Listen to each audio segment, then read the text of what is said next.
Now we're getting a Whirlpool stove here. Now, this stove came in, I was told it's not heating, meaning the bake element is not coming on. So I want to share this with you guys because if you open up, it needs to be cleaned, by the way. Now, if you look in here, if you go on back there, you don't see anything in regards to an element, but it does have. Years ago, actually, Whirlpool had, well, apparently they still do, and it's called a hidden element, and I'll show you where it's at. You can't see it just by looking at the stove. It's hidden, so we're going to dig into this one. Let's go to the back. Now, so the meter, you can see it. Set your meter, continuity. Now, the best way to check this element is you can follow the wire. You can see the wire, it actually goes down, and your element lives down here. You have to take off the side. We'll deal with that in a minute. Now, this element is good, but the best way to check it, you can check it from up top. If you want to check it from the board, you would count from right to left, which is 1, 2, 3. Okay, go to the second pin, and it's going to be the first pin on the blue, and we should get continuity.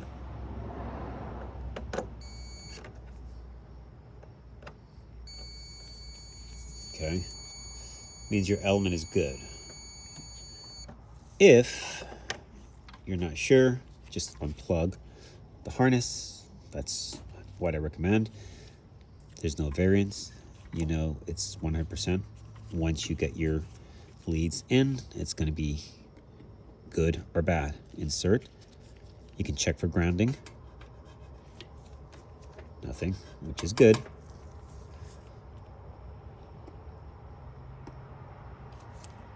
Okay. It's our reading. Element is good. You can check the other side of the element for grounding. Okay. So this element is good. So what I was told, it is not heating. So when it's not heating, it could be the board or it could be the bake element. So we know the element is good. We don't need to do anything in reference to that, but I'm going to show you how to change this element in the event that you have a problem with yours. We might be dealing with a board. Now, we can check the board, meaning if the relays are coming on, I do have videos on this, but it is best when you actually add power and watch the unit turns on and off and get the temperature. You can only check the relays to see if they're closing. The low voltage side, which is a relay switch, which turns on the relay. All those the board is responsible, for doing. So bottom line is you really want to plug the unit in and check it properly. So, which is good. So elements getting power. These are tied to your bake. And if this is bad, you won't get power. All right, or at least to the broil. All right, so we're going to be taking off some screws and sliding this portion off, and I'm going to show you where the element is located. All right, first things first, you're going to have some screws under here, usually Phillips screws, and we have one here and one at the end. All right, so 2 screws. We're going to lift this off, and we're going to have some screws along here that we have to remove. We're going to take this side off.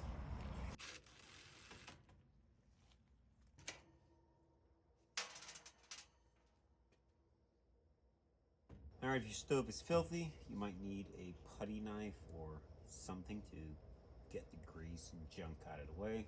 If not, slowly pry. Don't break your stove. You're trying to fix it here. Might be difficult because the grease and junk is holding pretty well.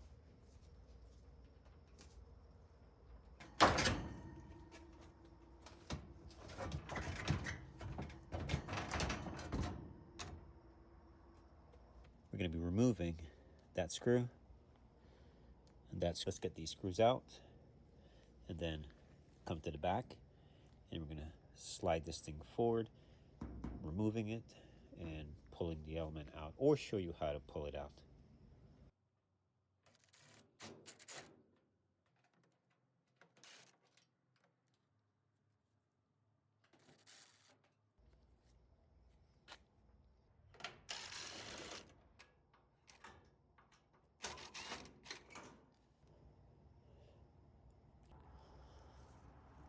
There are tabs in the front that the stove literally attaches to, and you could push forward and fully remove it, okay? There are the hooks, and they all lock in. There are 3 tabs in the front. You have this rod, and this basically covers the blanket, the heat shield. Now, I'm going to be pulling this.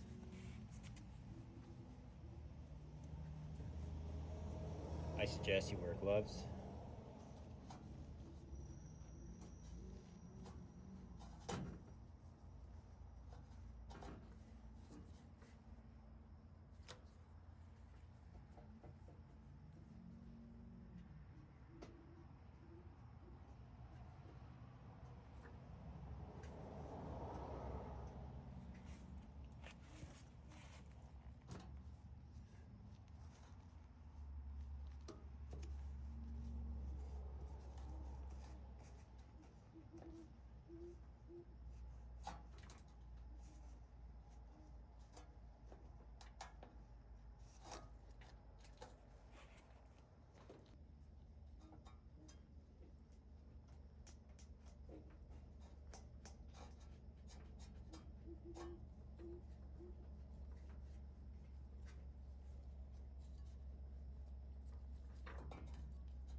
It comes out. Just gotta wiggle a little bit.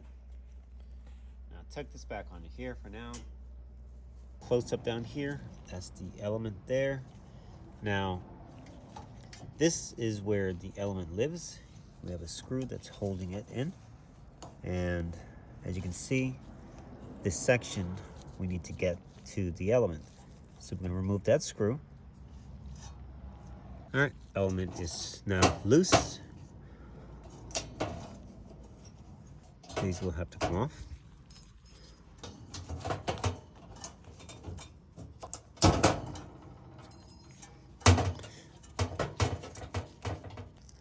All right, so those clips are off. We will need to remove them anyways. Now we're going to be going back here.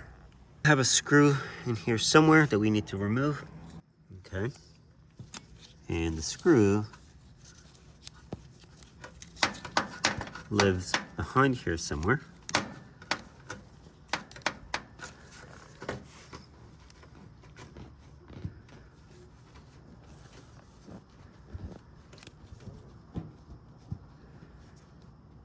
Out. There it is. We're going to basically pull this down. Okay. And gain access from here. Make sure your hands aren't greasy, at least on your new element when you're getting ready to put it back in. You want to keep this as clean as possible. You do not want to get any oils on it. All right. So grab it with a piece of paper towel or anything to prematurely fail. If you look straight on back there, there are tabs that the element is in, and you're gonna have to kind of lift and wiggle. It will come out.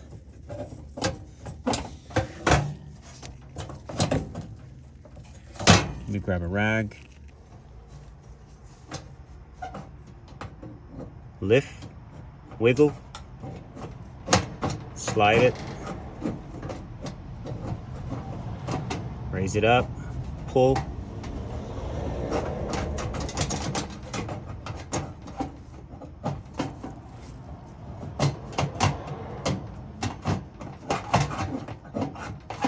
One side is out.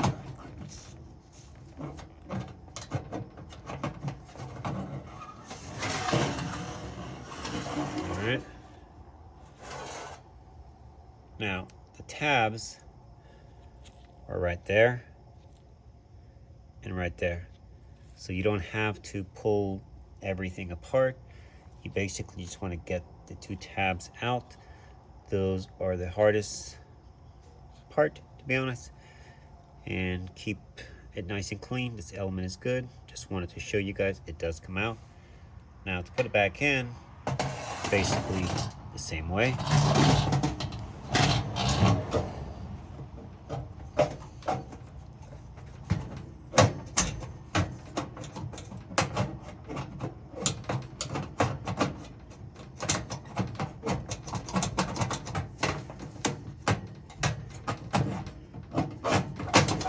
By the way, when it's in, you will know.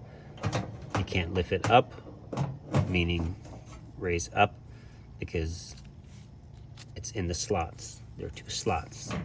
All right, so now, next thing is I'm gonna slide this up. Don't forget your screw here. I'm gonna put these back on. Now, these had some foam between them.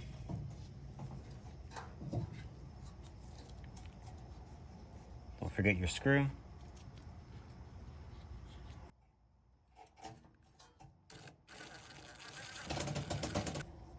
All right, your element is now locked in.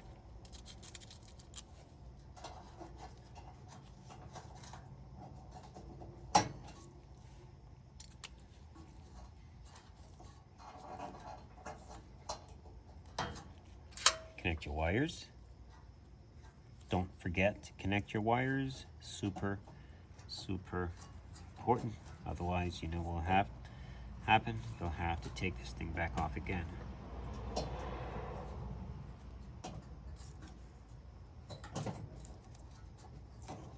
right.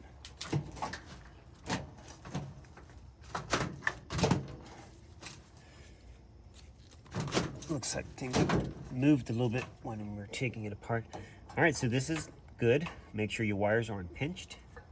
They need to be between, not over the metal. Rub and cause problems. All right. All right, that's that. If any other screws were removed, go ahead and put them back in. I'm gonna lower this.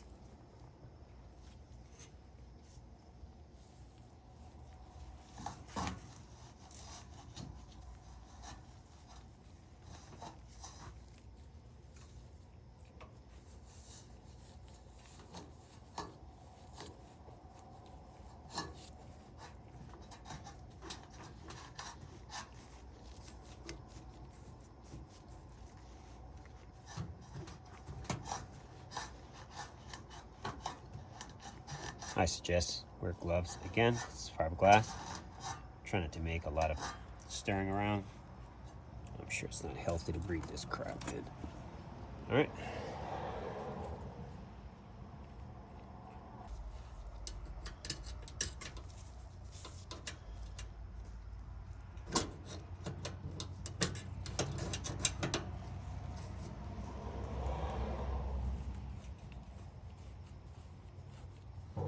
All right, now we're getting these tabs, like I mentioned. There are slots, and what you want to do, you want to get them in there, all three of them. You will know when you do. These are along the edge. Make sure they're all in. If not, see that one? It is not in. All right, so you gotta open it back. They all have to be in.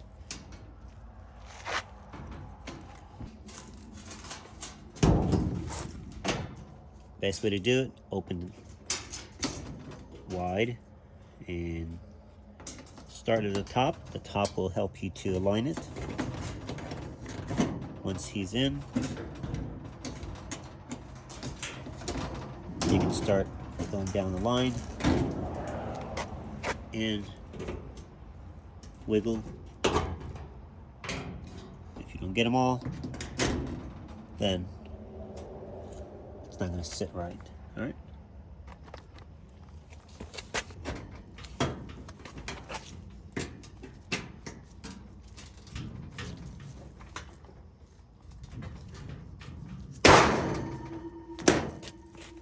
Go ahead and clean all of this while you have it. All right.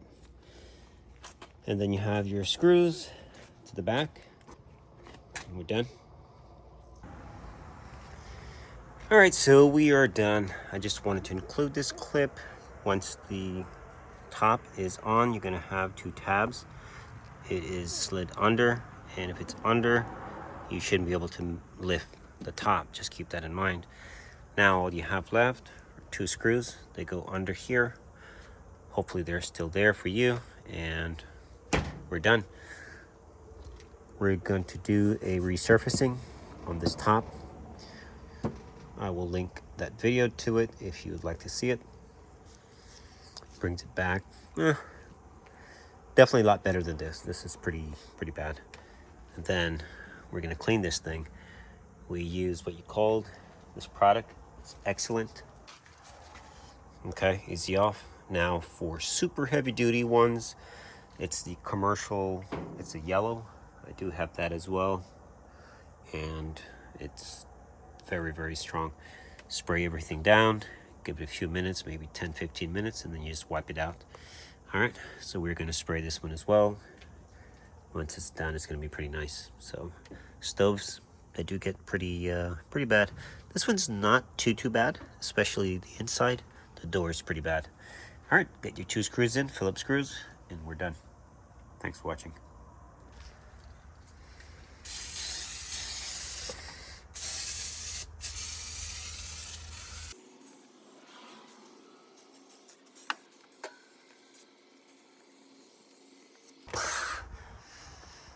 Whew.